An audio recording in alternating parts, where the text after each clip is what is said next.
Elle a détruit son mari, morceau par morceau. Les histoires de Flo Div. Dans le village de Wamé, l'éducation des garçons et des filles était très différente. Les parents apprenaient aux filles à se comporter de manière douce et posée, tandis que les garçons étaient élevés pour être durs et dominants.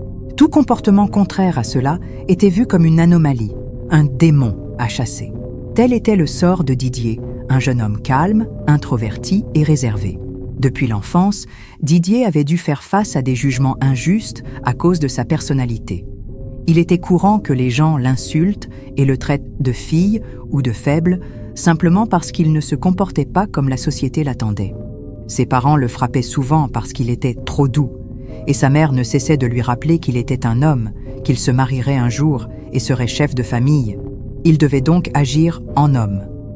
Malgré l'éducation stricte et rigide qu'il reçut, Didier ne réussit jamais à changer sa personnalité. Il devint pourtant un homme charmant et bien élevé.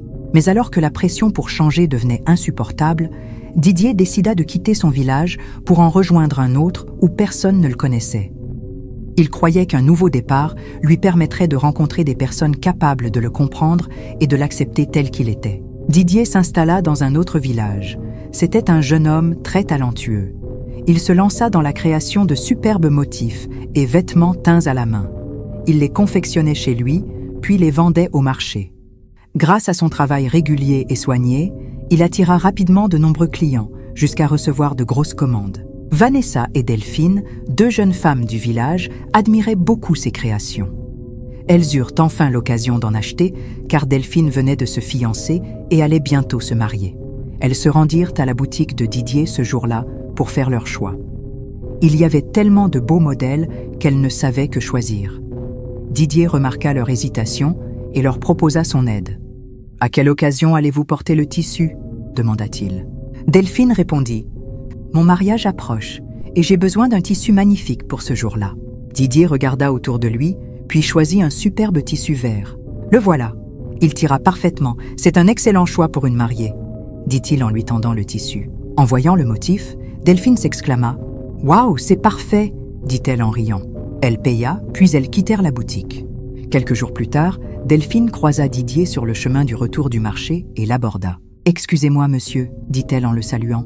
Didier, un peu gêné, répondit « Je m'appelle Didier et tu peux m'appeler ainsi. » Delphine sourit et dit « Je voulais juste te remercier pour le magnifique tissu que tu m'as aidé à choisir. Tout le monde le trouve unique. » Didier répondit avec un sourire « C'est normal, c'est mon métier, je sais reconnaître le meilleur modèle pour chaque occasion. » Delphine l'invita alors à son mariage, prévu dans une semaine. Didier la félicita et promit d'y assister. Le jour du mariage, Vanessa aida Delphine à s'habiller. Elle était magnifique. Vanessa était sincèrement heureuse pour son amie et lui souhaita tout le bonheur du monde. Pendant la cérémonie, Vanessa aperçut Didier assis seul et s'approcha de lui. « Tu es venu ?» dit-elle. Didier leva les yeux. « Ton ami m'a invité, alors je suis venu. »« C'est gentil, je m'appelle Vanessa et toi ?»« Je suis Didier. » Vanessa s'assura qu'il avait à manger et à boire, veillant à ce qu'il ne manque de rien. Après le mariage, Delphine quitta le village avec son mari. De temps à autre, Didier croisait Vanessa. Peu à peu, ils devinrent amis. Comme Didier vivait seul, Vanessa lui apportait souvent à manger, ce qu'il appréciait énormément. L'affection de Didier pour Vanessa se transforma en amour, et il ne tarda pas à lui demander sa main. Elle était très heureuse et accepta sa demande. Elle savait que Didier était un homme doux et bienveillant, et elle croyait donc qu'il ferait un bon mari. Ils se marièrent rapidement et vivaient dans le bonheur.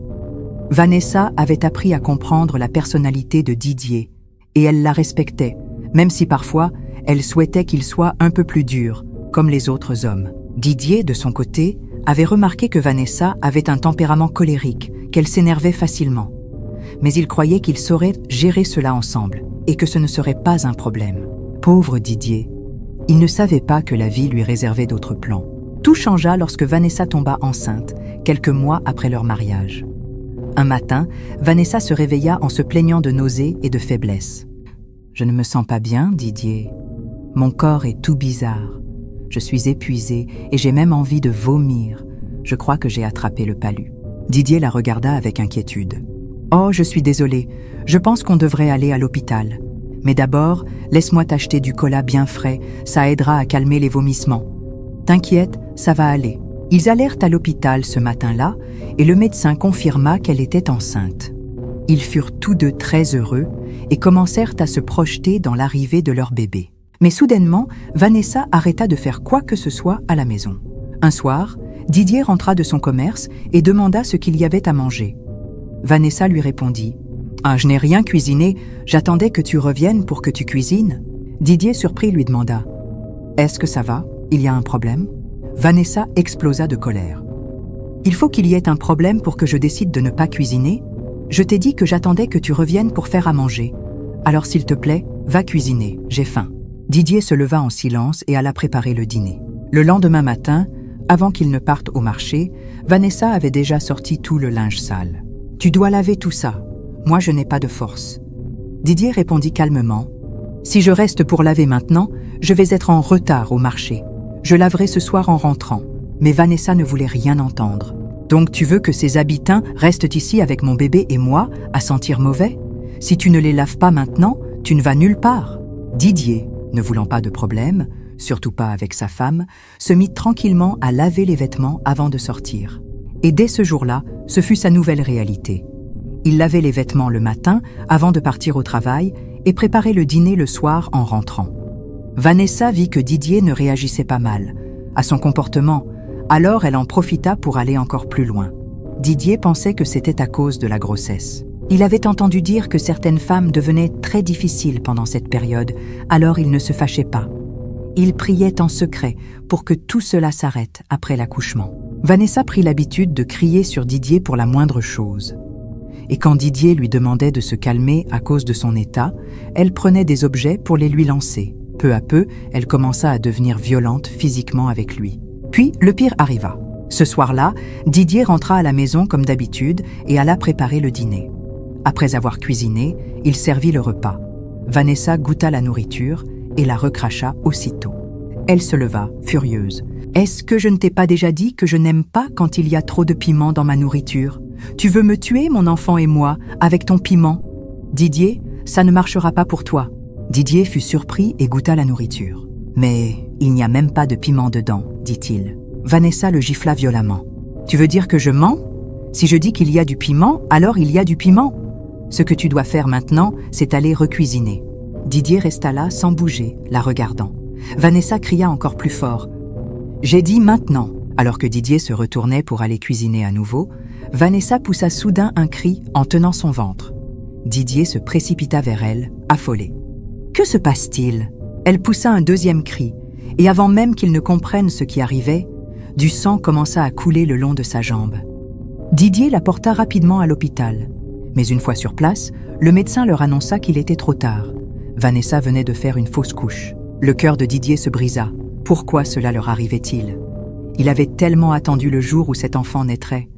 Il rêvait de devenir père. Il alla voir Vanessa, qui était encore allongée sur le lit, en larmes.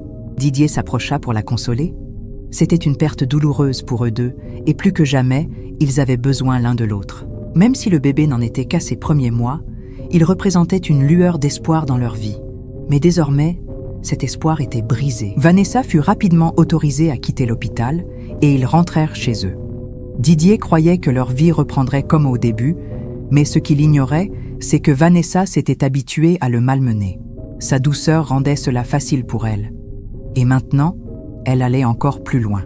Vanessa commença à faire des demandes extravagantes à Didier.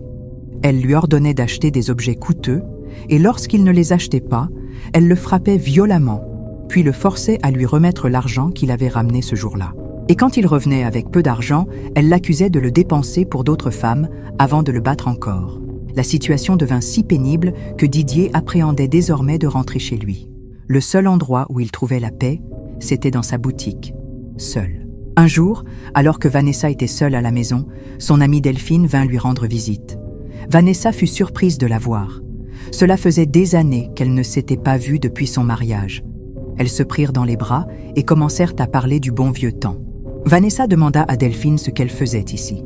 Delphine la regarda sans répondre. « Tu ne m'as pas entendu? Que fais-tu ici? Et ton riche mari, comment va-t-il » Le visage de Delphine changea. « C'est fini entre nous. » Vanessa, confuse, demanda. « Fini comment? Mon mariage. J'en peux plus, je ne retournerai jamais chez lui. C'était l'enfer. Il me battait à la moindre occasion, il m'a même abusé plusieurs fois. Je n'en pouvais plus, alors je suis partie. Vanessa la regarda, choquée. Mais pourquoi il te battait? Tu le provoquais? Ou bien c'est parce que tu ne lui as pas donné d'enfant? Peut-être qu'il était juste frustré. Delphine la coupa net. Vanessa, j'ai fait 3 fausses couches en quelques années parce qu'il me battait même quand j'étais enceinte. Et je les ai tous perdus. Tu ne peux même pas imaginer le calvaire que j'ai vécu. Je remercie Dieu d'être encore en vie aujourd'hui.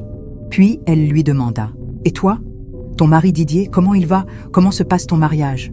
Vanessa répondit calmement « Mon ami, il va bien, nous allons bien tous les deux. » Delphine sourit.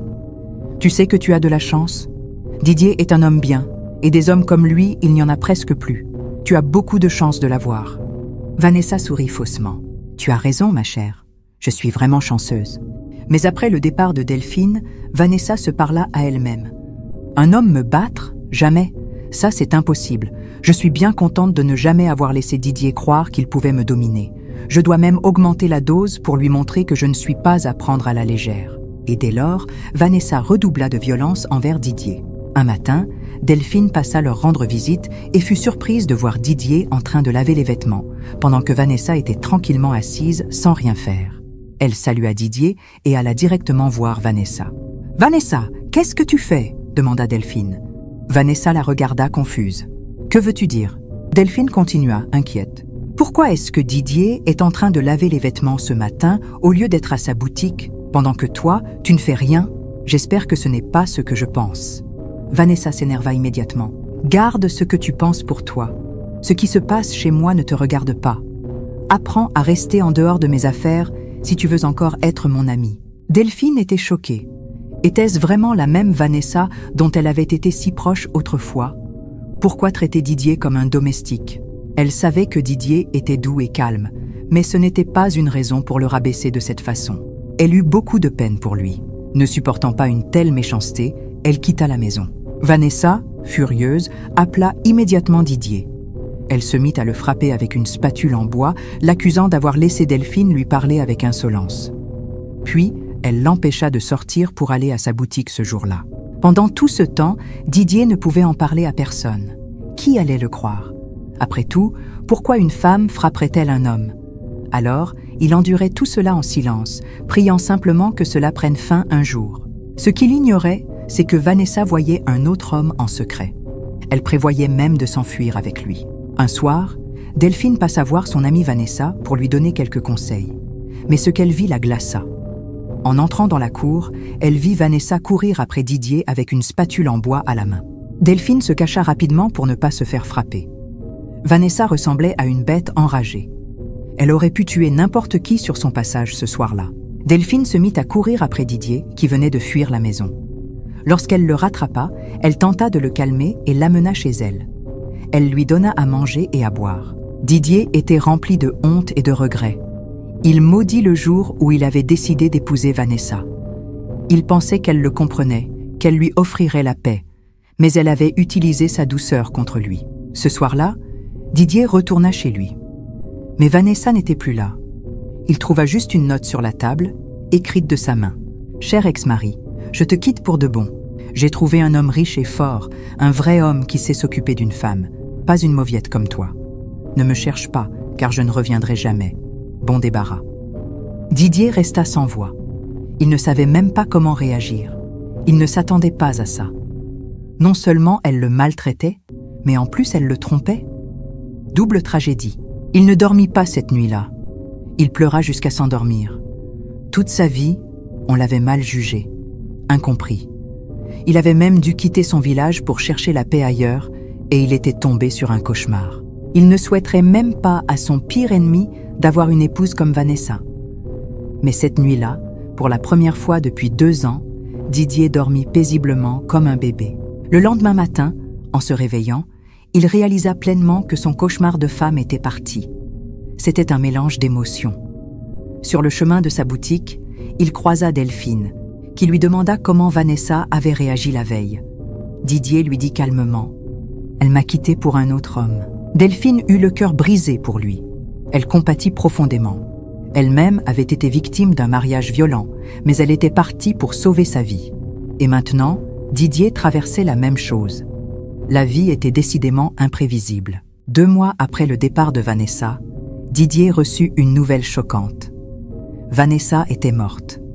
Le prétendu homme riche avec qui elle s'était enfuie était un coureur de jupons. Vanessa avait tenté de le contrôler, mais il n'était pas comme Didier. Il ne supportait pas qu'une femme le défie. Une nuit, alors qu'il voulait sortir et que Vanessa bloqua la porte, ils se disputèrent violemment. L'homme la poussa brutalement. Vanessa tomba et se fracassa la tête. Elle mourut sur le coup.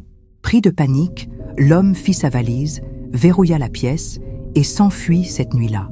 Ce fut l'odeur nauséabonde provenant de cette partie de la maison qui alerta les voisins. Ils forcèrent la porte et découvrirent le corps en décomposition de Vanessa. Didier fut profondément choqué. Même si elle n'avait pas été la meilleure des épouses, elle ne méritait pas une telle mort. Il eut mal pour elle. Didier et Delphine, partageant des blessures semblables, se rapprochèrent peu à peu. 1 an plus tard, ils se marièrent et vécurent dans le respect mutuel. Quelques mois plus tard, ils eurent une petite fille. Tristement, la violence conjugale faite aux hommes est la réalité de nombreux hommes dans leur couple. Malheureusement, peu de gens croient que les hommes peuvent aussi être victimes de violences. Et les rares hommes concernés n'osent pas en parler, de peur d'être ridiculisés ou ignorés. Mais que la victime soit une femme ou un homme, la violence conjugale n'est jamais acceptable. La force ne réside ni dans la violence, ni dans la domination. Merci d'avoir suivi cette histoire. N'oublie pas de t'abonner et de laisser un j'aime. À la prochaine pour une nouvelle histoire.